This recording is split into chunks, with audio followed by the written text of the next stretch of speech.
Hi guys. ఇప్పుడు రీసెంట్గా మనకు తెలిసిందే కదా, ఎక్కువ డీలిమిటేషన్ గురించి అయితే చర్చ ఎక్కువ నడుస్తూ ఉంది. నియోజకవర్గాల పునర్విభజన దీనిపైన అయితే చాలా చర్చ నడుస్తుంది. రీసెంట్గా మనం చూసాం రేవంత్ రెడ్డి ఏదైతే సౌత్ ఇండియా సంబంధించిన కొంతమంది ముఖ్యమంత్రులు కావచ్చు, మిగతా నార్త్ ఇండియా నుంచి కూడా కొంతమంది రావడం చూసాం. అంటే వాళ్ళకి నష్టం జరగట్లేదు, కానీ ఇక్కడ జరుగుతుంది. అదే నా విచిత్రంగా అనిపిస్తుంది. పంజాబ్ ముఖ్యమంత్రి వచ్చాడు ఆప్ సంబంధించి. మరి నార్త్ ఇండియాకి ఫేవర్ జరుగుతుంది, సౌత్ ఇండియాకి నష్టం జరుగుతుంది అంటే వాళ్ళు కూడా సపోర్ట్ చేస్తున్నారు అనిపించింది నాకైతే. సరే, ఏదేమైనప్పటికీ అసలుకి ఏం జరుగుతుంది ఒక పక్కనేమో స్టాలిన్నే దీనికి అంటే సూత్రధారిగా ఉన్నాడు. మన సౌత్ ఇండియాకి నష్టం జరగబోతుంది.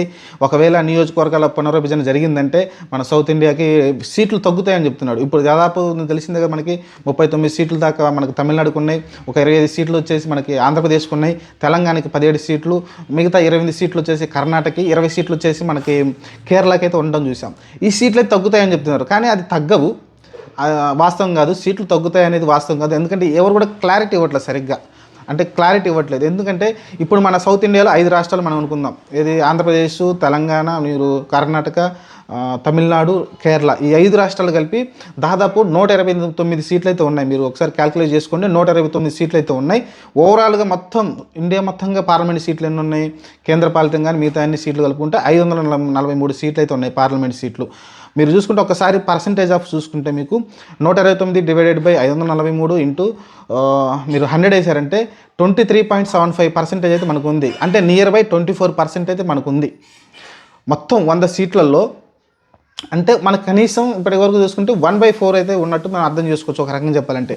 అంటే 4 భాగాలుగా మన ఇండియాని విభజిస్తే పార్లమెంట్ల వైజ్గా దానిలో 4వ వంతు కూడా కొంచెం 1% తక్కువతోటి 4వ వంతు మన దగ్గర అయితే సీట్లు అయితే ఉన్నాయి.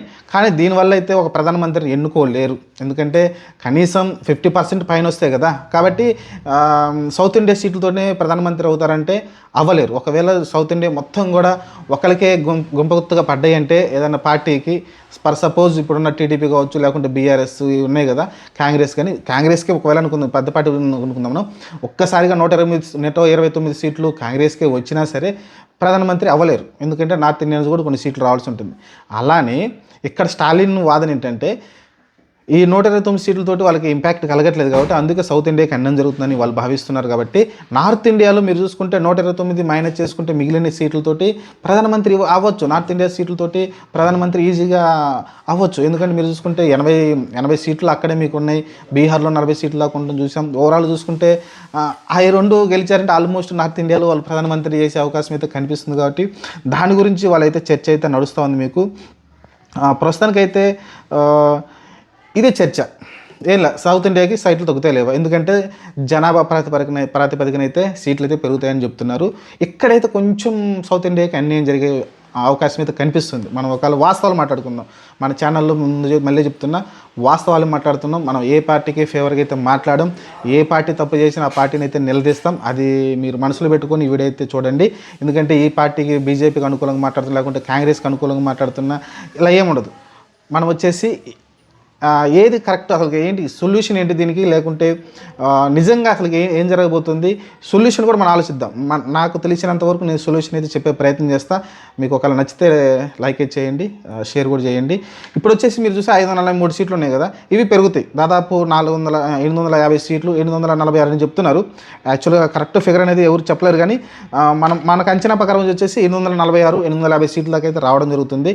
ఇక్కడ జరిగేది ఏంటంటే జనాభా ప్రాతిపదికన ఒకవేళ చేస్తే జనాభా కంట్రోల్ అనేది సౌత్ ఇండియాలో ఎక్కువ జరిగింది. ఎందుకంటే ఎడ్యుకేషన్, ఎందుకంటే నార్త్ ఇండియాలో కొంచెం అన్ఎడ్యుకేటెడ్ పీపుల్ ఎక్కువ మంది ఉంటారు. ఎందుకంటే మీకు మధ్యప్రదేశ్ తీసుకున్నా, లేకుంటే ఉత్తరప్రదేశ్ తీసుకున్నా, బీహార్ తీసుకున్నా, జార్ఖండ్ తీసుకున్నా, ఈ ఏరియాలో ఏంటంటే వాళ్ళని కోల్కతా, మన పశ్చిమ బెంగాల్ తీసుకున్నా కొంచెం ఇక్కడ ఏంటంటే పూర్ పీపుల్ ఎక్కువ ఉన్నారు. అన్ఎడ్యుకేటెడ్ ఎక్కువ పీపుల్స్ ఉండటం వల్ల ఏంటంటే వాళ్ళ కుటుంబ నియంత్రణ అనేది పాటించబోయేసరికి వాళ్ళ జనాభా అనేది పెరిగిపోయింది, చాలా ఎక్కువ పెరిగిపోయింది. ఇక్కడ చూసుకుంటే సౌత్ ఇండియాలో మీరు తెలంగాణ, ఆంధ్రప్రదేశ్ కావచ్చు, తెలంగాణలో కొంచెం ఉన్నప్పటికీ ఆంధ్రప్రదేశ్లో మరీ తక్కువ జనాభా అయితే ఉండడం చూసాం. అలానే తమిళనాడులో కూడా, కర్ణాటక కానీ, కేరళ మీరు చేసిన చాలా ఎడ్యుకేటెడ్ పీపుల్, హైయెస్ట్ ఉంది కదా ఎడ్యుకేషన్లో, వాళ్ళు కూడా ఈ కుటుంబ నియంత్రణ అనేది పాటించారు. అప్పుడు ఏదైతే పిల్లలు ఎక్కువ మంది కనొద్దు, ఇద్దరే చాలు, ముగ్గురొద్దు అని ఏదైతే నియంత్రణ తీసుకొచ్చారు, ఇప్పుడేమో మళ్ళీ పిల్లల్ని కనమని చెప్తా ఉన్నారు ఒక పక్కన చంద్రబాబు నాయుడు. అది వేరే విషయం. ఇక్కడ ఏం జరిగిందంటే జనాభా అనేది సౌత్ ఇండియాలో తగ్గింది, నార్త్ ఇండియాలో పెరిగింది. ఈ రకంగా చూసుకుంటే జనాభా ప్రాతిపదికన ఒకవేళ లోక్సభ సీట్లు ఎంపీ సీట్లు పెంచారంటే నార్త్ ఇండియాకి చాలా విపరీతంగా సీట్లు పెరుగుతాయనేది ఇప్పుడున్న ఏదైతే రేవంత్ రెడ్డి కేటీఆర్ వీళ్ళందరూ కలిసి ఏదైతే మీటింగ్ చేస్తున్నారో, స్టాలిన్ అందరూ మీటింగ్లో మాట్లాడుకున్నారో ఇది మెయిన్ ఉద్దేశం. వీళ్ళు ఏం చెప్తున్నారు, 25 సంవత్సరాల దాకా అసలుకి డీలిమిటేషన్ చేయొద్దు అంటున్నారు. అంటే నియోజకవర్గాల పునర్విభజన చేయొద్దు అంటున్నాడు. అది కరెక్ట్ కాదు, అది తప్పు. వేరే విషయం ఏంటంటే ఇప్పుడు వచ్చేసి నా ఉద్దేశం ప్రకారం ఖచ్చితంగా సీట్లు అయితే 750 సీట్ల దాకా పెరగబోతున్నాయి. కాబట్టి ఏదైతే మనకు పర్సంటేజ్ ఉందో ఇప్పుడున్న సిచ్యువేషన్లో మనకి ఎంత పర్సెంటేజ్ ఉంది, 23.75% అయితే ఉంది. ఈ పర్సంటేజ్ తగ్గకూడదు సౌత్ ఇండియాకి. ఈ మాట మటుకే మాట్లాడాలి మీరు. ఇప్పుడు ఎందుకంటే నిన్న కూటమిలో జగన్మోహన్ రెడ్డిని పిలవడం చూసి జగన్మోహన్ రెడ్డి అయితే వెళ్ళలేదు అక్కడికి. మీరు నలిసి చంద్రబాబు నాయుడు కూడా ఇచ్చారనుకుంటాను, వాళ్ళు కూడా వెళ్ళలేదు. అలాగే జనసేన ఆల్రెడీ స్టాలిన్కి అగెనిస్ట్ కాబట్టి పిలవలేదు.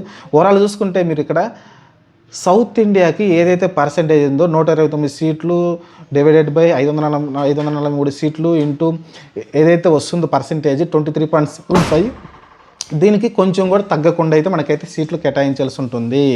దీనికన్నా తగ్గిందంటే అప్పుడు నష్టం జరిగినట్టు. ఎందుకంటే అప్పుడు ఏదైతే కుటుంబ నియంత్రణ ప్రకారం ఆ కుటుంబ నియంత్రణ అనేది జరిగిందో, జనాభా తగ్గించడానికి ఏదైతే ప్రయత్నం జరిగిందో అది సౌత్ ఇండియాలో చాలా హ్యూజ్గా దాన్ని సపోర్ట్ చేసి జనాభా కంట్రోల్ అనేది సౌత్ ఇండియాలో బాగా జరిగింది.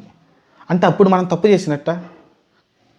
అదే ఇప్పుడు అమిత్ షా గారు ఏం చెప్తున్నారు, సీట్లు మీకు తగ్గవయ్యా పెరుగుతాయని చెప్తున్నాడు. కరెక్టే, స్టాలిన్కి చెప్పడం చేత కావట్లేదు, అది మెయిన్ ప్రాబ్లం అయింది. ఓకే మాకు తగ్గవంటున్నారు, ఓకే. ఏదైతే ఇప్పుడున్న సౌత్ ఇండియాకి ఉన్న ప్రయారిటీ ఏదైతే ఉందో 23.75% ఏదైతే ఉందో దానికి తగ్గకుండా మాకు సీట్లు ఇవ్వమని అయితే అడగాల్సి ఉంటుంది. జనాభా ప్రాతిపదికన ఒకవేళ చేస్తే మనకు సీట్లు చాలా తగ్గుతాయి. 23 కాదు, అది 20 బిలో వెళ్ళిపోయే అవకాశం కనిపిస్తుంది. మనం యాక్చువల్గా చూసుకుంటే 19, 17, 18 ఆ మధ్యలోకి వచ్చే అవకాశం అయితే కనిపిస్తుంది. అలా జరిగిందంటే మటుకు ఇంకా నార్త్ ఇండియాలో సీట్లు బాగా పెరిగిపోతాయి. కాబట్టి ఇక్కడైతే దీన్ని అయితే మీరు ఖచ్చితంగా బీజేపీ ఏదైతే చేయబోతుందో దాన్ని అయితే మనం ఖచ్చితంగా సమర్థించకూడదండి. మీరు ఖచ్చితంగా 23.75 ఏదైతే పర్సంటేజ్ ఉంటుందో అది మాకు తగ్గకుండా సౌత్ ఇండియాకి అలానే ఇవ్వాలని అయితే చెప్పాలి. 850 సీట్లు వచ్చాయనుకోండి, 850 సీట్లు మీకు 23% కావాలంటే మీకు అన్ని సీట్లు మాకు ఇవ్వాల్సి ఉంటుంది అనేది చెప్పాల్సి ఉంటుంది. మరి అది ఇస్తారంటే ఇవ్వకపోతే మటుకు క్వశ్చన్ చేయాల్సి ఉంటుంది. చూద్దాం మరి ఏం జరగవద్దో. ప్రస్తుతానికైతే ఇది చాలా ఉత్కంఠంగా ఉంటుంది. నేను సొల్యూషన్ ఇదే చెప్పాను కదా, సొల్యూషన్ ఇదేనండి. మనం ప్రస్తుతానికైతే మన సౌత్ ఇండియా తరపు నుంచి ఇంత పర్సంటేజ్ ఆఫ్ ఎంపీ సీట్లు అయితే ఉన్నాయి, ఇవి తగ్గకూడదు అంతే. ఇవి తగ్గకుండా పెరిగితే ఓకే, కానీ తగ్గితే మటుకు ఒప్పుకోవడానికి వీల్లేదు. డీలిమిటేషన్ సంబంధించి దాన్ని నేను కూడా సమర్థించను. ఎందుకంటే జనాభా ప్రాతిపదికన తీసుకెళ్తే చెప్పాను కదా, ఇదే అన్యాయం జరిగింది. ఎందుకంటే అప్పుడు మరి జనాభా కంట్రోల్ అనేది మన సౌత్ ఇండియాలో బాగా విపరీతంగా చేసాం మనం. మన తల్లిదండ్రులు కావచ్చు, మన తాత ముత్తాతలు కావచ్చు, వాళ్ళు ఈ ఏదైతే నాయకులు చెప్పారో పిల్లల్ని పెంచొద్దని, జనాభా పెరిగితే ఇబ్బంది అవుద్దని, అందుకని చాలామంది అయితే జనాభా నియంత్రణ అయితే మన సౌత్ ఇండియాలో బాగా జరిగింది. కాబట్టి నార్త్ ఇండియాలో అది కంట్రోల్ జరగలేదు. మధ్యప్రదేశ్ కానీ ఉత్తరప్రదేశ్ కానీ అన్ఎడ్యుకేటెడ్ పీపుల్ ఎక్కువగా ఉండటం వల్ల వాళ్ళు విపరీతంగా 4 ముగ్గురిని ఎప్పుడంటే గణేశారు, లేకుంటే త్వరగా పెళ్ళిళ్ళు కూడా జరుగుతాయి. ఇప్పుడు మన ఏరియాలో కొంచెం పెళ్ళిళ్ళు అంత ముందు చాలా చిన్న వయసులో చేసేవాళ్ళు, కానీ ఉండగా తగ్గిపోయింది. కనీసం 20 సంవత్సరాలు అలా దాటితే కానీ పెళ్లి చేయట్లేదు అమ్మాయిలు కానీ అబ్బాయిలు కానీ. అంత ఇప్పుడు మీరు బీహార్లో చూసుకుంటే ఇప్పుడు కూడా 15 సంవత్సరాలకి 14 సంవత్సరాలకి అమ్మాయిల అబ్బాయిలకి పెళ్లి చేయడం చూస్తున్న బీహార్, మధ్యప్రదేశ్, అలా ఉత్తరప్రదేశ్ లాంటి ఏరియాల్లో. కాబట్టి అక్కడ జనాభా అనేది విపరీతంగా పెరిగిపోయింది. కాబట్టి జనాభా ప్రాతిపదికన మీరు ఎంపీ సీట్లు కేటాయిస్తామంటే మటుకు అది ఖచ్చితంగా సౌత్ ఇండియాకి అన్యాయం జరిగినట్టే.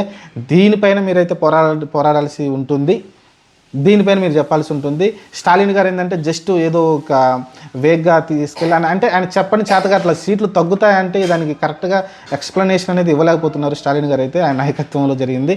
చూద్దాం మరి. ఏనంగా రేవంత్ రెడ్డి గారు చెప్పింది 25 సంవత్సరాలు వద్దంటే ఖచ్చితంగా చేయాల్సిందే. ఎన్ని సంవత్సరాలని మనం ఇలా అదే ఎంపీ సీట్లతో ఉంటామనేది కరెక్ట్ కాదు. ఖచ్చితంగా డీలిమిటేషన్ చేయాలి. చేయిస్తే చెప్పాను కదా, మనకి ఏదైతే 23% ఉందో దానికి తగ్గకుండా మీరు సీట్లు చేయాలి. ఆ తర్వాత పెంచుతారా లేకుంటే అయ్యే సీట్లు ఇస్తారనేది అనవసరంగానే తగ్గకూడదు. తగ్గకుండా ఉంటే అప్పుడు సమన్వయం చేసినట్టు అనిపిస్తుంది నాకైతే. ఇదండి నేను చెప్పాలనుకుంటుంది. మరి నేను చెప్పిన ఎక్స్ప్లెనేషన్ మీకు అర్థమైంది అనుకుంటాను. ఎందుకంటే 543 సీట్లు ఉన్నాయి కాబట్టి దీనిలో మనకి 23.75% అయితే మనకు ఉంది ప్రస్తుతానికి ఎంపీ సీట్లలో సౌత్ ఇండియా నుంచి. ఇది తగ్గకుండా వాళ్ళు ఎలాగైనా పంచమని చెప్పండి, నో ప్రాబ్లం. మనకి ఈ 23 కాకుండా 20కి అలా 20కి ఇస్తాము, 19 ఇస్తామంటే మటుకు, అంటే 19%, 20% వచ్చిందంటే మటుకు అప్పుడు సౌత్ ఇండియాకి అన్యాయం జరిగినట్టు. దీన్ని ఎవరు సమర్థించాల్సిన అవసరం లేదు, ఏ పార్టీలు కూడా సమర్థించాల్సిన అవసరం లేదు. ఎందుకంటే south India most Revanth Reddy గారు చెప్పినట్టు మనం ఎక్కువ మనీ అయితే జనరేట్ అవుతుంది, ఎక్కువ కేంద్ర ప్రభుత్వానికి మనం మనీ కూడా ఇస్తున్నాం. మన రాష్ట్రాల నుంచి ఎక్కువ ఆర్థికంగా ఎక్కువ సెటిల్ అయిన రాష్ట్రాలు ఉన్నాయి. మీకు తెలంగాణ కావచ్చు, ఆంధ్రప్రదేశ్ కావచ్చు, చాలా స్ట్రాంగ్ అయిన రాష్ట్రాలు, కర్ణాటక కావచ్చు, మీరు కేరళ, ఇవన్నీ కూడా ఆర్థికంగా చాలా స్ట్రాంగ్ రాష్ట్రాలు కాబట్టి ఎక్కువ మనీ అనేది ఇక్కడి నుంచి వెళ్తుంది. దాని ప్రకారం చూసుకుంటే మనకి నష్టం జరగకూడదు నేను కూడా కోరుకుంటున్నా. మరి ఈ వీడియో పైన మీరైతే కామెంట్ చేయండి, లైక్ చేయండి, షేర్ చేయండి, నా ఛానల్ సబ్స్క్రైబ్ చేసుకోండి. అలాంటి మంచి వీడియోలు అయితే మనమైతే చేసుకుంటూ ఉంటాం. మర్చివద్దు, నేను చెప్పింది మీకు ఎక్స్ప్లెనేషన్ అర్థమైతే మటుకు కామెంట్ సెక్షన్లో కామెంట్ పెట్టండి. నేను చెప్పింది కరెక్ట్ అనిపిస్తే కామెంట్ అయితే పెట్టండి. Thank you.